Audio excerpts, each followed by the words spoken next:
Hello tout le monde! C'est sérieux ce matin, c'est sérieux les gars. Je suis en train de contester le PV là, pour ceux qui ont suivi là, je m'étais engagé dans la robe de Beaumont et je m'étais fait aligner. Donc écoutez bien, je vais vous apprendre également comment contester un PV ce matin les gars. Donc là, sur mon PV, donc je vais vous lire en fait et je vais vous expliquer comment je contre cette attaque. Le mardi 24 avril 2018, je m'engage sur le bateau de l'entrée du garage Beaumont Automobile, situé au 45 rue Cambronne à Paris, et non au 40. Déjà, il y a une erreur sur l'avis de contravention, c'est noté 47, or j'étais au 45, donc déjà il y a une faille. Deuxième faille.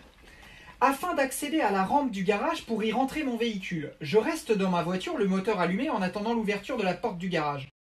Cela a duré 2 minutes grand maximum. L'une de vos équipes, voyant mon véhicule à cet emplacement, me verbalise à distance sans essayer de comprendre la situation et donc sans voir que j'étais dans le véhicule m'apprêtant à m'engager dans la rampe. Et c'est là en fait, après m'avoir verbalisé, ils arrivent à mon niveau, c'est là que je descends de ma voiture et comprends, je vais donc à leur rencontre afin d'avoir une explication. Et c'est là que c'est intéressant parce qu'ils mettent que j'étais en stationnement, mais c'est faux. Le moteur était... Et c'est là que c'est faux, le moteur était démarré, la voiture n'était donc pas stationnée, et donc encore moins sur un trottoir. Donc vous voyez, grâce à ça, je gagne 135 €. Enfin, je les gagne pas, en fait, je les perds pas surtout. J'ai jamais payé d'amende de ma vie, les amis, je vais pas commencer. Donc soyez très vigilants lorsque vous recevez un PV, essayez de trouver la faille, il y a toujours une faille en général, et surtout, essayez de pas vous faire baiser. Merci.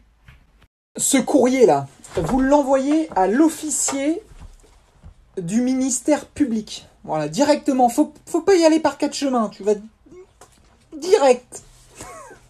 Lire le mot de la fin, la phrase de la fin, je la trouve sympa. Vous comprendrez que je ne paierai pas cette contravention qui a pour objet un stationnement très gênant d'un véhicule motorisé sur trottoir. Or, je n'étais ni stationné ni sur un trottoir.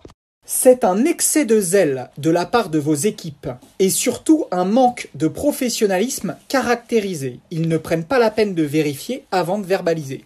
Merci, bonne journée, au revoir, à plus tard. Vous n'avez pas vraiment besoin d'avocat pour contester une contravention. Quand je disais l'autre fois j'appelle le perpétré, c'était pour rigoler. En fait, vous avez juste à analyser cette contravention, à trouver les failles et à faire un petit courrier tranquillou quoi. Voilà. Oubliez la petite touche de fin. Votre contravention n'a aucun fondement et donc aucune valeur. Voilà. Là, le mec, il lit ça, il perd 10 kilos, il part aux urgences, il prend 10 boîtes d'aspirine, sa journée est finie. Évidemment, dernier détail, à la fin de la vie, vous notifiez pour faire valoir de ce droit. C'est important, vous mettez la ville, donc par exemple Saint-Jean-la-Coquille, le 3 mai, une signature. Voilà. Si vous avez des questions, n'hésitez pas, je suis là pour ça. Mettre l'enquête, c'est important de se faire.